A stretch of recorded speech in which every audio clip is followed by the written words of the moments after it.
Achtelfinale Spanien, Niederlande, was Spanien damals knapp gewann, dann Chile und Australien.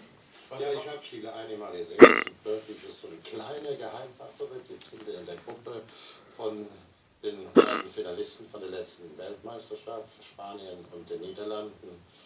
Ja, ich will da nicht so weit reingehen, aber das ist das merkwürdige Zusammensetzen dieses Topfes 1 der FIFA da. Ob du Fußballer bist oder ob du Mathematiker bist, da kommst du nicht hin. Da musst du selber bei der FIFA 20 Jahre arbeiten, um das zu verstehen, dass solche Töpfe zustande kommen, und plötzlich Uruguay, die sind Fünfter in der 9er-Gruppe geworden und gewinnen dann die Relegation gegen Jordanien, die sind gesetzt, und die Niederlande als Vize-Weltmeister haben 28 Punkte, kein Spiel verloren, 2 Spiele verloren.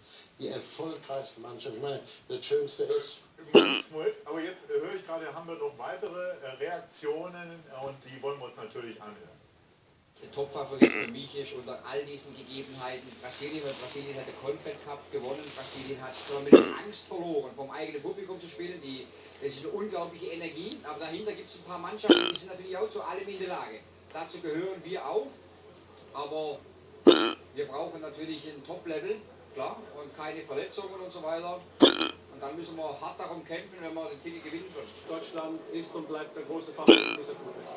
Was Ronaldo da gezeigt hat, ist es schon klar, dass es wieder ein spezielles Spiel wird gegen Portugal.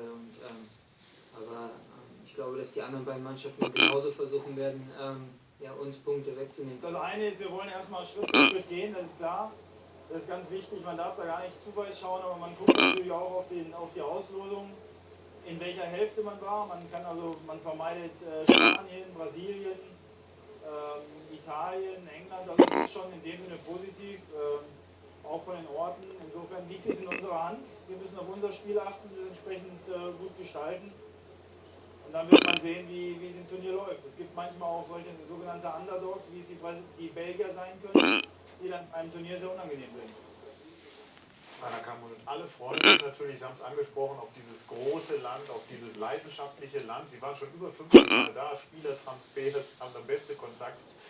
Wir können auch jetzt mal ein paar Bilder zeigen. Also, was ist es, was Sie da so faszinieren will? Sie sehen ja hier Rio de Janeiro. Diese Lebensfreude dieser Menschen, auch selbst in den Abendviertel, wo dann das Brot und die Nahrung knapp wird. Und da haben wir Sie gerade auch tanzen gesehen. Ja, da muss man natürlich sagen, ne?